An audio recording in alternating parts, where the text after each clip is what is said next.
Hi, everyone. We're back here live at Qualys' ROCon conference in Houston. We've been going all day on this. I hope you've enjoyed our coverage. We'll be going for the rest of today through tomorrow. Well, we will take a break tonight, but we'll be back tomorrow with a full day. For my next guest, I'm happy to have back, we actually interviewed him last year, if you remember, at the Qualys Security Conference. I want to introduce you to Mayuresh Ektare. Get it? Yeah, thank you so much for Thank you. having me here. Mayuresh, it's my pleasure to have you here. As I mentioned, you were here with us last year, and one may say a different conference name, but still, nevertheless, the same kind of stuff. Mayuresh, let's start with this. Why don't you introduce yourself to the audience? Give them your role here at Qualys, and maybe a little bit of your background. Certainly. So, Mayuresh Ektare, I lead the products for enterprise true risk management here at Qualys. I'm the VP of products there. Been in the cybersecurity industry for 25 plus years and really came to Qualys to drive this strategy of transforming our business towards really this holistic risk management strategy that we have defined. Back in San Diego about a year ago when we first met, we had just launched the availability of enterprise true risk management. And since then, we have seen tremendous success in the market industry. There are over hundreds plus customers who are using the solution now, millions of assets and findings being tracked and managed within enterprise true risk management. So we have seen a phenomenal adoption of the solution in the industry. Absolutely. Absolutely. Mayuresh, I've had a year to sort of percolate on this, as I'm sure you've had time. I think inherently there's something appealing to the security teams of the world that say, hey, instead of measuring how secure we are or how good a job we're doing by how many major vulnerabilities we close, or by how many patches we applied, or some kind of metric like that we're actually translating our risk and security to dollars and cents to the organization. And that was always sort of a missing translation. That's right. It's like, at some point we decided, look, to secure the house, we have to lock the windows and doors. right. So we got to lock all the windows and doors. Well, for the last 20 years, we've just focused on locking all the windows and doors, That's right. almost forgetting that we were doing that to secure the house. I had this conversation with Sumedh earlier. To me, this whole concept of a risk operations, of a ROC, a true risk, gets back to, why are we locking the windows and doors? Precisely. Yeah. What's so valuable that you want to protect? Exactly. And if it's not so valuable, maybe we shouldn't be jumping through all these hoops for something that's just not valuable. Exactly. So, for security professionals, understanding what we are protecting is equally important. Not just the controls that we are using to protect our organization, but actually the value that is at risk. It is critical for security professionals to really understand that. And that is essentially the risk-driven approach towards managing the security controls. There are two parts to security, the reactive and the proactive, right? The reactive side is mostly a wartime exercise. And there is a proactive side, which is the peacetime exercise, which is more about cyber hygiene, making sure that those doors and windows are locked. Right, it's not an active burglar or a thief that is trying to break in. It is really more about every night before going to bed, you want to make sure that all the doors and windows are locked, right? So these functions are sometimes, independent. The personas, the people who are actually dealing with these situations are different people. So Risk Operations Center really allows the proactive security folks to really take into consideration every single risk telemetry across your entire attack surface and really distill it down to a scoring mechanism that would allow you to understand the actual risk that you might face by not having a certain door or a window locked or unlocked. Love it. You've had a year to play with this now, to think on it, to grow with it, to get comfortable with it. That's right. What is your, what's been your learnings from last year to this year? Yeah, a great question, by the way. So what I really see is, CTEM programs are evolving. We all started with vulnerability scanners. These are like 2 decades ago. Now, vulnerability scanning was sort of migrated, or I would say upgraded towards risk-based vulnerability management. Then came along CTEM programs, and now what we actually see is CTEM is just one part of it, but there is an adjacent area which is CRQ, cyber risk quantification, Right. or think of automated compliance.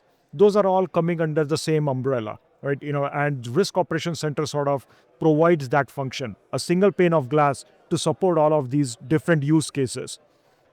As part of this journey, what we have also seen is there are typically 3 independent teams in any large organization: an infrastructure security or vulnerability management team, cloud security team, and the application security team. Each one of them has tools of their own choice, Yeah. programs of their own, processes of their own. We see more mature organizations sort of putting them under a single framework for holistic risk management. And that is essentially a definition of what a ROC is. Yeah. Absolutely. It's always been an issue in security, right? The average organization, depending what study you listen to, 36 different products, 60 That's right. something different products. It's hard enough to do security. Just security's hard. To try to manage 50 plus different security products and make them talk to each other and work together. I mean, it's kind of like a Tower of Babel, right? When no one talks the same language. When we really should be talking the language of risk. That's the common language. That's right. Yeah. That's right. Yeah. One thing that we didn't really touch on last year probably too much was this notion of AI, agentic AI. It's been the story though, and continues to be the story. That's right.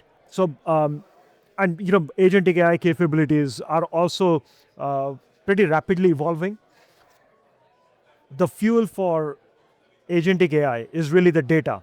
And what we have also seen now is cybersecurity is also a data problem. Like you rightfully mentioned, there are dozens of tools. What are these dozens of tools doing? They're actually generating telemetry, risk telemetry. I oftentimes call most of the security posture management solutions as point and shoot weapons. It is almost like a weapon. You point it at an asset and out comes the list of findings, right? But what do you do with that finding? That is data. That is raw data. That data needs to be consolidated, correlated, overlaid with additional intelligence that you need to make sense of.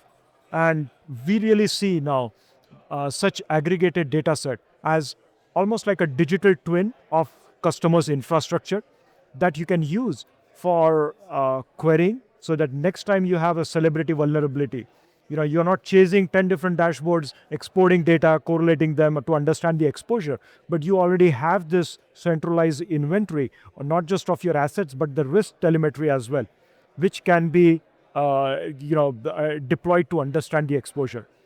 Coming to agentic AI is really interesting because it's not just generative AI like prompt-driven interfaces, but there is an action associated with it as well. What agentic AI really promises is autonomous decision support, which is what security teams lack today. Over the last decade, we all have had workflow automation. Now, agentic AI should not be confused with workflow automation, which are predefined rules that you simply want to orchestrate, right? That has been there in the past. What is To me, that's more like BPA kind of stuff. precisely?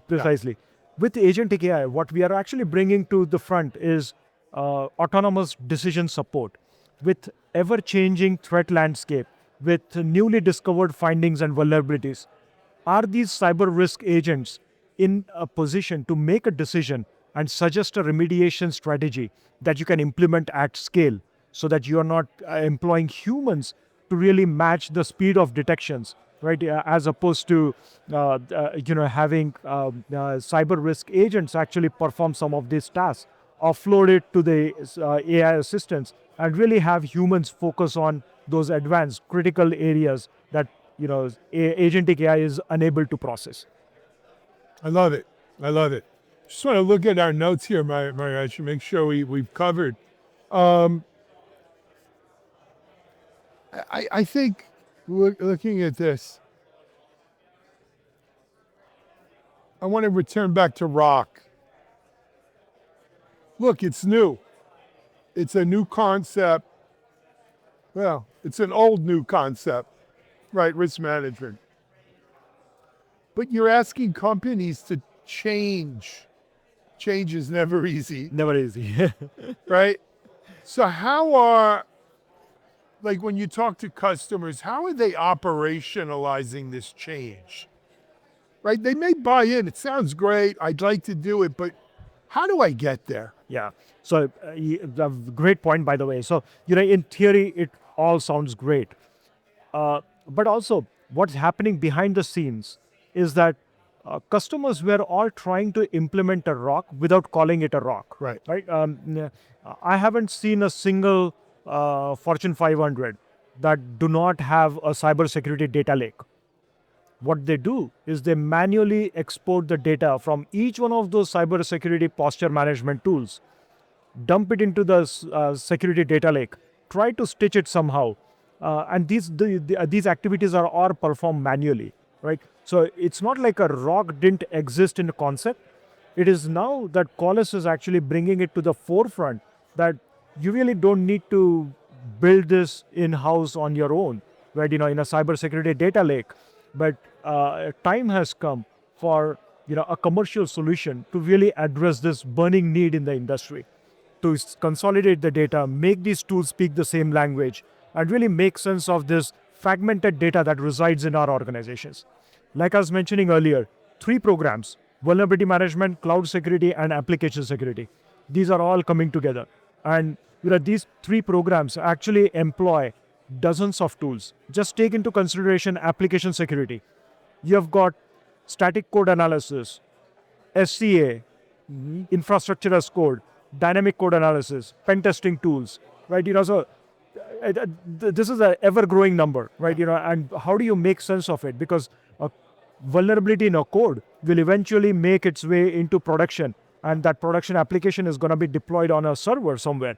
So you need to have a comprehensive view, not just code to cloud, but also the infrastructure that application is deployed on. The only way to have this holistic view is by bringing this data together in a risk operations center. Whether you call it a ROC or not, does not matter. Right. What you're doing with the By data any other is name, it exactly still smells the same. Yeah. To quote Shakespeare, huh? Anyway, Mayuresh, I want to thank you for coming on and talking with us today. Continued success. Keep us posted. Let's not wait till next year to talk more with you. Maybe we could see you. I don't know. We'll be at RSA in March or some security conference or another. Absolutely. Thank you for all you do. Thank you so much for having me. All right. We're going to continue live here at Qualys ROCon. You're watching TechStrong TV.